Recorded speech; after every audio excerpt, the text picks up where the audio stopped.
Hello students, मैं हूं आपके साथ अरविंद और मैं बताना चाहता हूं कि पार्ट 1 में हमने पार्ट 1 व पार्ट 2 कंप्लीट कर लिया है। इसकी लिंक मैंने डिस्क्रिप्शन में दे दी है तथा उसमें जाके आप उनको देख लें। और आज हम पढ़ने वाले हैं पार्ट 1 फिजिक्स में विद्युत आवेश तथा क्षेत्र। इसमें हम पढ़ेंगे विद्युत क्षेत्र रेखाएं तथा उनके गुणधर्म तथा इससे आगे की चर्चा हम इस वीडियो में करने वाले हैं। तो लो हम शुरू करते हैं। तो लो बच्चों, हम आ चुके हैं जहाँ पे हमने पार्ट 2 में छोड़ा था। हम पढ़ेंगे विद्युत क्षेत्र में रेखाएं। विद्युत क्षेत्र में स्वतंत्रता पूर्वक छोड़ा गया परीक्षण धनावेश जिस मार्ग का अनुसरण करता है उस मार्ग को उस क्षेत्र की विद्युत क्षेत्र रेखाएं कहते हैं। इसके बाद है विद्युत क्षेत्र रेखाओं के गुण। इनके निम्न गुण हैं, जैसे ये धनावेश से निकलती है तथा ऋणावेश पर समाप्त होती है। किसी आवेश से निकलने वाली या उस पर समाप्त होने वाली विद्युत क्षेत्र रेखाओं की संख्या उस आवेश के परिमाण पर निर्भर करती है ना। अब तीसरा है विद्युत क्षेत्र रेखाओं के किसी बिंदु पर खींची गई स्पर्श रेखा उस बिंदु पर विद्युत क्षेत्र की दिशा को बताती है। चौथा पॉइंट है विद्युत क्षेत्र रेखाएं एक दूसरे को कभी नहीं काटती, जो कि कटार बिंदु पर विद्युत क्षेत्र की दो दिशाएं होगी, जो कि संभव नहीं है। पांचवा पॉइंट है स्थिर आवेश के कारण उत्पन्न रेखाएं बंद रूप नहीं बनाती, यानी स्थिर वैद्युतिकी में विद्युत क्षेत्र रेखाएं कभी भी बंद रूप में नहीं होती। एक रेखा जिस बिंदु पर आवेश से शुरू होती है वहीं पर खत्म नहीं होती है। यह विद्युत क्षेत्र की संरक्षित पद्धति का अनुसरण करती है। किसी बिंदु पर क्षेत्र के अभिलंबवत रखे एकांक क्षेत्रफल से गुजरने वाली रेखाओं की संख्या उस बिंदु पर क्षेत्र की तीव्रता के समानुपाती होती है। जब विद्युत क्षेत्र रेखाएं पास पास होती है तो विद्युत क्षेत्र प्रबल तथा जब दूर दूर होती है तो विद्युत क्षेत्र दुर्बल होता है। विद्युत क्षेत्र की रेखाएं निम्न लंबाई की दिशा में संकुचित होने का प्रयास करती है, जबकि लंबाई के लंबवत दिशा में फैलने का प्रयत्न करती है। इसलिए समान आवेश एक दूसरे को प्रतिकर्षित करते हैं, जबकि विपरीत आवेश एक दूसरे को आकर्षित करते हैं। अगला पॉइंट है विद्युत क्षेत्र रेखाएं किसी समव्यव पृष्ठ के सदैव लंबवत होती है। चूंकि एक आवेशित चालक एक समव्यव पृष्ठ होता है, अतः क्षेत्र रेखाएं पृष्ठ के सदैव लंबवत होती है। अब इसके बाद हेडिंग है विद्युत द्विध्रुव तथा द्विध्रुव आघूर्ण। इसमें एक रेखा है जो ए बी बिंदु पर है, 2a दूरी पर है, जिसका केंद्र बिंदु O है, a प्लस क्यू है, b माइनस क्यू है। इसकी व्याख्या पढ़ते हैं। जब दो समान परिमाण एवं विपरीत प्रकृति के आवेश एक दूसरे से अत्यंत दूरी पर स्थित हो तो इस निकाय को विद्युत द्विध्रुव कहते हैं। उपरोक्त चित्र में एक द्विध्रुव को दर्शाया गया है। यहाँ दोनों आवेश के बीच की दूरी 2a है। इस द्विध्रुव का मध्य बिंदु द्विध्रुव का केंद्र कहलाता है तथा आवेशों को मिलाने वाली रेखा को द्विध्रुव की अक्षीय रेखा कहते हैं, और इस अक्षीय रेखा के लंबवत केंद्र से गुजरने वाली रेखा को द्विध्रुव निरक्षीय रेखा कहते हैं। यदि आवेशों के मध्य की दूरी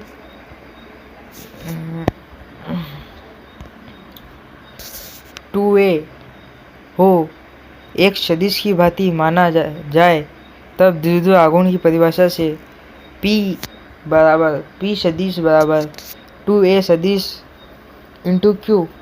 तो इसका एक और चित्र देखते हैं। वैसा ही चित्र है, कुछ नहीं है, बस ये द्विध्रुव आघूर्ण की परिभाषा से ये बल इधर लग रहा है। तो 2a की दिशा माइनस Q से प्लस Q की ओर होती है। द्विध्रुव आघूर्ण का मात्रक बराबर कूलाम इंटू मीटर। द्विध्रुव आघूर्ण की विमा बराबर IT इंटू L। इसकी विमा होगी m0 L1 T1 A1 तथा इसके बाद है NaCl H2O HCl आदि अणु द्विध्रुव आघूर्ण के उदाहरण हैं। द्विध्रुव आघूर्ण के उदाहरण भी मिल गए आपको। अब है द्विध्रुव आघूर्ण के कारण विद्युत क्षेत्र। विद्युत द्विध्रुव के कारण किसी बिंदु पर विद्युत क्षेत्र की तीव्रता ज्ञात करने के लिए अध्यारोपण के सिद्धांत का उपयोग करते हैं। हम यहाँ द्विध्रुव के अक्षीय तथा निरक्षीय बिंदुओं पर विद्युत क्षेत्र की तीव्रता ज्ञात करेंगे। द्विध्रुव के कारण अक्षीय बिंदु पर विद्युत क्षेत्र की तीव्रता ये टॉपिक है। अब द्विध्रुव के कारण अक्षीय बिंदु पर विद्युत क्षेत्र की तीव्रता। अब इसमें चित्र है, चित्र समझेंगे हम। ये एक ए बिंदु है, एक बी बिंदु है।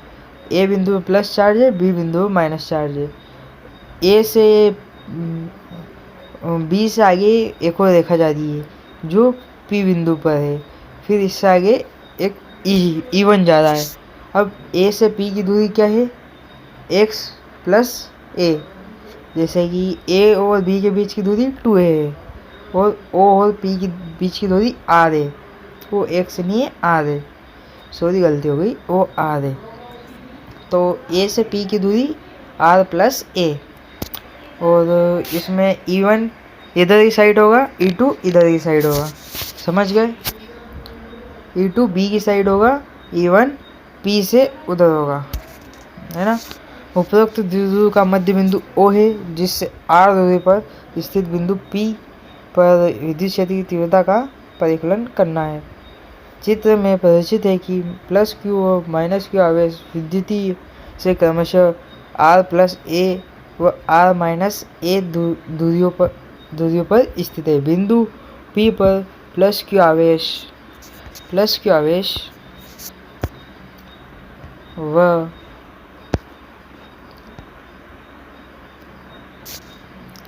व माइनस Q आवेश के कारण विद्युत क्षेत्र की तीव्रताएं क्रमशः E1 व E2 है। बिंदु P पर E2 का मान E1 से अधिक होगा क्योंकि माइनस Q आवेश बिंदु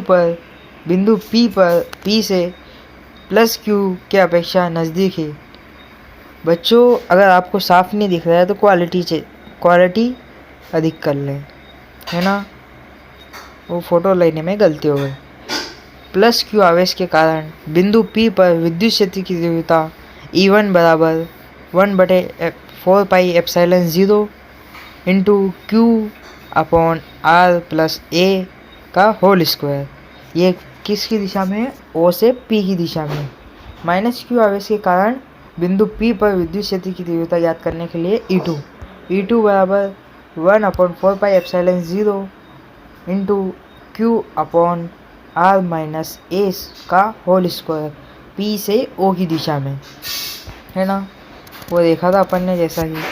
तो यहाँ पे क्या है, चूँकि E2 बड़ा है E1 से, तो E बराबर E2 माइनस E1।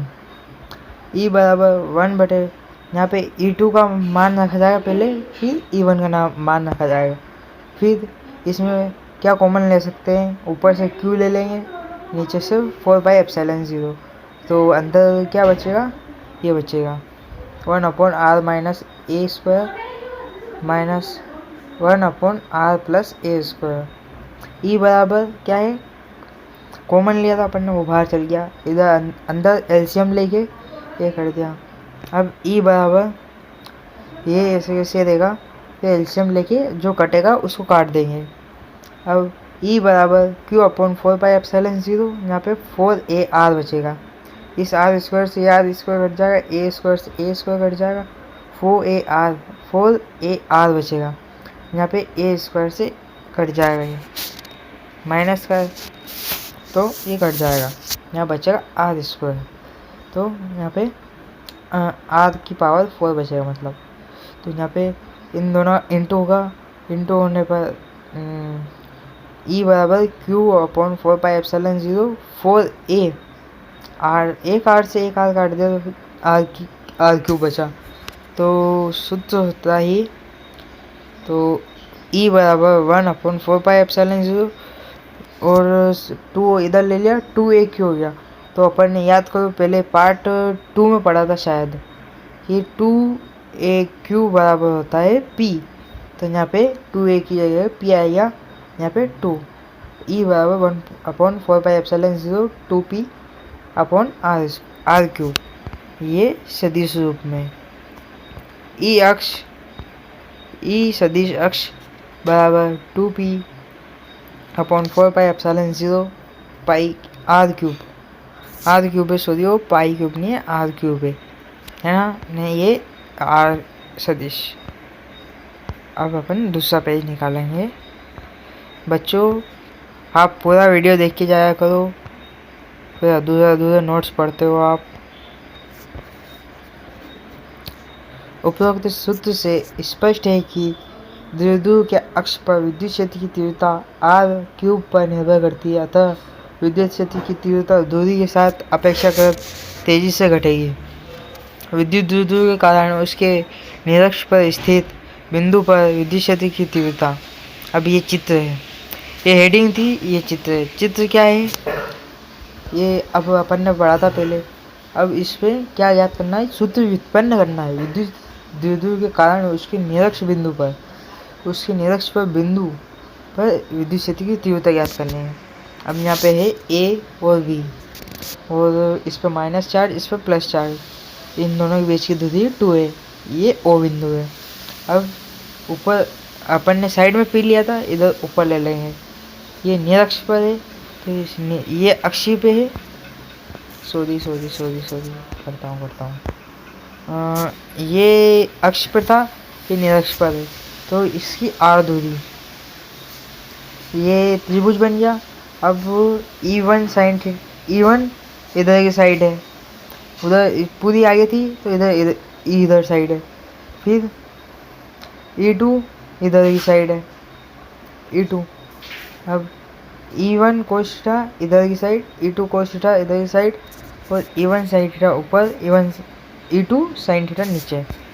अब चित्रानुसार बिंदु P जो कि द्विध्रुव के निरक्ष पर स्थित है, पर स्थित विद्युत क्षेत्र की तीव्रता ज्ञात करना है। इस विद्युत क्षेत्र की दिशा O से A की तरफ होगी, क्योंकि हम चित्र में देख सकते हैं कि E1 तथा E2 के साइन थीटा वाले घटक बिंदु P पर एक दूसरे को निरस्त करते हैं। जैसे कि आप चित्र में देख सकते हो, ये E1 ऊपर की साइड है, E2 नीचे की साइड है, तो ये E2 साइन थीटा व E1 साइन थीटा अपने आप को निरस्त कर देंगे, साइन थीटा वाला घटक। बिंदु P पर स्थित एक दूसरे को निरस्त कर देंगे, तथा बिंदु P पर विद्युत क्षेत्र केवल कोस थीटा वाले घटकों के कारण होगा। कोस थीटा वाले एक ही अक्ष पर है, तो उनका मान ज्ञात करेंगे विद्युत क्षेत्र की। E बराबर E1 cos theta plus E2 cos theta. चूँकि बिंदु P पर P की धनावेश तथा ऋणावेश से दूरी समान है, इसलिए बिंदु P पर E1 बराबर E2 होगा। E बराबर E1 cos theta plus E1 cos theta, तो 2E1 कोस थीटा। तो 2E1 कोस थीटा से E1 बराबर KQ अपॉन BP स्क्वायर। ये इसको E बराबर 2E1 कोस थीटा को समीकरण नंबर 1 दे देंगे। चूँकि BP स्क्वायर बराबर OP square plus OB square plus OP square, BP square बराबर A square plus R square. इससे आगे का देखेंगे।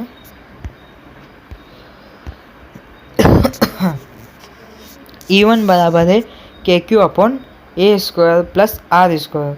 समीकरण 1 से इधर देखो, चूँकि त्रिभुज BOP में कोस थीटा बराबर OP अपॉन BP, तो कोस थीटा बराबर A upon A square plus R square under root में। तो यहाँ पे देख सकते हैं E बराबर 2KQ upon A square plus R square cos theta. यहाँ पे कोस थीटा का मान क्या है, ये है, कोस थीटा का मान ये है ना, तो ये रख देंगे, है ना। तो E1 बराबर 1/4πε0, ये K का मान है, 2Q A square plus R square, नहीं यहाँ पे A इंटू में A upon A square plus R square under root में। तो यहाँ पे ई बराबर 1/4πε0 minus P upon A square plus R square 3/2। चूँकि द्विध्रुव आघूर्ण एक सदिश राशि है, इसकी दिशा माइनस क्यू से प्लस क्यू की तरफ होती है तथा यहाँ पर परिणामी विद्युत क्षेत्र ई की बी ए की दिशा में प्राप्त हो रही है, यानी प्लस क्यू से माइनस क्यू की तरफ प्राप्त हो रही है। इसलिए उपरोक्त समीकरण में माइनस क्यू चिन्ह का प्रयोग किया गया है। चूँकि ए छोटा है, बहुत छोटा है आर से, इसलिए ई निरक्ष पर 1/2π into minus P upon R cube. तो ई अक्ष बराबर क्या होगा, 2e निरक्ष। अब यहाँ पे देख सकते हैं, अपन ने पढ़ा था, आप देख सकते। अतः निरक्ष पर स्थित बिंदु पर विद्युत क्षेत्र की तीव्रता उतनी ही दूरी पर अक्ष पर स्थित बिंदु पर विद्युत क्षेत्र की तीव्रता की आधी होती है।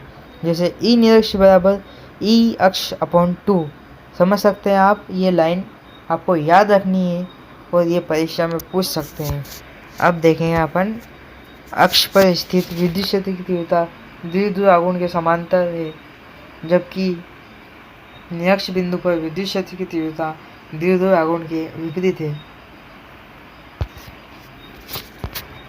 अब चलते हैं अपन नेक्स्ट पेज पे देखते हैं अपन क्या देखते हैं। देखो जूम करने को यार, ये जूम करने की दिक्कत बहुत है यार। विद्युत द्विध्रुव पर द्विध्रुव आघूर्ण, माना कि एक द्विध्रुव AB एक समान विद्युत क्षेत्र से कितना थीटा कोण पर रखा हुआ है ना। थीटा कोण पर रखा हुआ है, देखो ये थीटा कोण पर रखा हुआ है। ये AB एक रेखा है जो धारा से गुजरती है,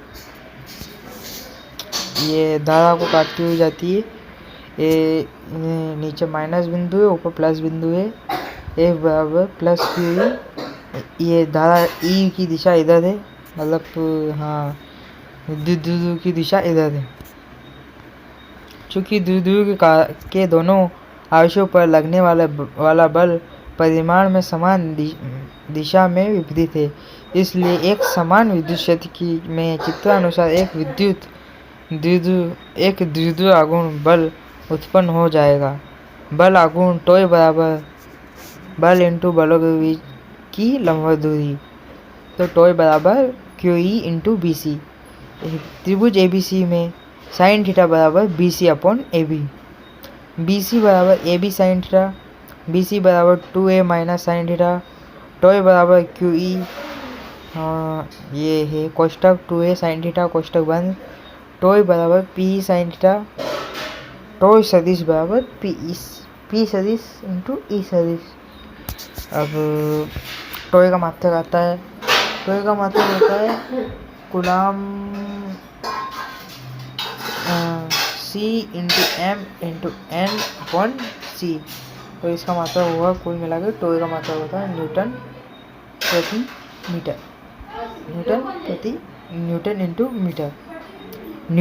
इंटू मीटर होता है इसका मात्रक। टोय की विमा बराबर M1L2T-2। अब देखते हैं बल आघूर्ण टोय की दिशा P व E दोनों से बने तल के लंबवत दक्षिणावर्ती पेज के नियमानुसार होती है। अब आप देख सकते हैं इसको, चित्र को, ये चित्र है, ये एक तरह का ग्राफ ही समझो। अब इसमें क्या है ना, इसमें टोय बल किधर लग रहा है, द्विध्रुव आघूर्ण किधर लग रहा है, नीचे की तरफ। टोय बराबर PE, तो ये थीटा कोण पे है, ये E इधर जा रहा है द्विध्रुव, और विद्युत द्विध्रुव इधर जा रहा है, बल आघूर्ण इधर नीचे की तरफ है, P ऊपर है। अब अपन कंडीशन कैसे हो सकती है वो देखेंगे। जब थीटा बराबर 0 डिग्री हो, तो साइन जीरो का मान क्या होता है 0, तो टोय बराबर 0। टॉय बराबर पी साइन थीटा होता है इसका सूत्र, जैसे कि अपन ने पहले देख चुके हैं हम। उपरोक्त स्थिति में द्विध्रुव अणु द्विध्रुव स्थायी साम्य अवस्था में होगा। कंडीशन सेकेंड क्या होगी इसकी, जब थीटा बराबर 180 डिग्री, चूँकि टॉय बराबर पी साइन थीटा होता है, साइन 180 बराबर क्या होगा 0। कंडीशन सेकेंड में है थीटा बराबर 180, तो टॉय बराबर भी 0 होगा। तो ये होगा द्विध्रुव अस्थायी साम्य अवस्था में होगा, मतलब वो इधर की साइड चल जाएगा। ई की अभी 0 डिग्री पे ई की साइड है, तो 180 पे इधर इसके विपरीत चल जाएगा। ये इसमें और कुछ नहीं है, इसलिए अस्थायी और स्थायी दे रखा है। सदिश क्षेत्रफल में है, ये एक आपको आयत दिख रहा होगा, आयत है ना, इसके अंदर गोला है जो ds है, जो इसी ds ऊपर की तरफ जाती है। ds का सूत्र होता है ds बराबर ds सदिश इंटू n, n सदिश। तो भौतिकी के प्रश्नों में क्षेत्रफल में सदिश रूप में प्रदर्शित किया जाता है, जैसे चित्र में एक अल्प क्षेत्रफल ds किसी पृष्ठ s में सदिश रूप ds से प्रदर्शित किया गया है। यहाँ n एकांश सदिश है, n एक एकांश सदिश है। अब हम पढ़ेंगे विद्युत फ्लक्स। क्या पढ़ेंगे अपन, विद्युत फ्लक्स। इसमें पढ़ेंगे विद्युत फ्लक्स किसी पृष्ठ से लंबवत गुजरने वाली विद्युत बल के रेखाओं की संख्याओं को विद्युत फ्लक्स कहते हैं। ये एक परत है, एक प्लेट है जो धारा के मतलब ई द्विध्रुव आघूर्ण से के बीच में है, जो इसके बीच में से द्विध्रुव आघूर्ण निकल रहा है। फाई ई बराबर ई सदिश इंटू एस सदिश, ई एस कोस थीटा होगा, मतलब विद्युत फ्लक्स फाई ई बराबर ई एस कोस थीटा। विद्युत फ्लक्स एक अदिश राशि है जिसका मान विद्युत क्षेत्र में स्थित पृष्ठ के सदिश क्षेत्रफल तथा विद्युत क्षेत्र की तीव्रता के अदिश गुणनफल के बराबर होता है। विमा बराबर फाई बराबर ई एस, फाई बराबर m1l3 t-3 a-1, मात्रक होता है newton metre square upon coulomb, बराबर कह सकते हैं न्यूटन मीटर स्क्वायर प्रति कूलाम। तो यहाँ पे फाई ई बराबर ई एस कोस थीटा सूत्र होता है। अब इसकी भी कंडीशन 2 होती है, यदि थीटा बराबर 91, यदि थीटा बराबर 0। जब 90 होगा तो जब फाई ई बराबर ई एस कोस थीटा, तो थीटा का मान ई कोस 90 का मान 0 होता है। यहाँ पे फाई ई 0 होगा। फाई ई बराबर यहाँ पे ई एस कोस थीटा होता है, तो फाई ई बराबर ई एस, यहाँ पे 0 का मान 1 होता है। तो यहाँ पे 90 बड़ा है थीटा और 0 डिग्री से, तो ये धनात्मक दर्शाता है। और 180 बड़ा है थीटा से और थीटा बड़ा है 90 डिग्री से, तो कोस थीटा बराबर होगा ऋणात्मक, है ना। तो अब देखते हैं अपन नेक्स्ट पेज पे देखेंगे अपन इसकी विभिन्न स्थितियाँ जानने के लिए अपन देखेंगे कंडीशन नंबर फर्स्ट, यदि थीटा बराबर 0 डिग्री हो, यानी विद्युत क्षेत्र तथा सदिश दोनों एक ही दिशा में हो, तो ई ds स्क्वायर बराबर क्यू अपॉन क्यू बराबर थीटा डिग्री 0 डिग्री, मतलब तो कोस 0 बराबर होगा 1, फाई ई बराबर ई एस कोस थीटा होता है, तो 1 का इंटू करेंगे तो ई एस में, तो ई एस मैक्सिमम होगा ये। तो इससे निष्कर्ष क्या निकलेंगे, फ्लक्स निर्वात होगा, फ्लक्स धनात्मक होगा, फ्लक्स अधिकतम होगा। अब ये इसका चित्र एक और 2 और दे रखे, जब यदि थीटा बराबर तो धनात्मक में होगा तो किरणें बाहर जाएगी, और माइनस में होगा तो किरणें अंदर प्रविष्ट करेगी, ये है और कुछ नहीं। अब कंडीशन नंबर सेकेंड, यदि थीटा बराबर 90 डिग्री हो, अर्थात ई तथा एस परस्पर लंबवत हो, तो फाई बराबर ई एस कोस थीटा, तो थीटा बराबर 90 डिग्री है, कोस 90 बराबर 0 होता है, तो फाई ई बराबर 0। तो इसमें कुछ भी नहीं होगा, यदि थीटा अगली कंडीशन है, यदि थीटा बराबर 180 डिग्री हो यानी ई तथा एस एक दूसरे के विपरीत हो तो क्यू ई एस कोस थीटा बराबर ई एस बराबर फाई ई बराबर ई एस कोस थीटा -1 होता है 180 का मान। अब इधर देखेंगे, अब हम यहाँ पे ही वीडियो ख़त्म करेंगे, बस ये पढ़ेंगे फाई ई बराबर -1 है। यहाँ पे फ्लक्स ऋणात्मक होगा, फ्लक्स प्रविष्ट होगा, फ्लक्स न्यूनतम होगा।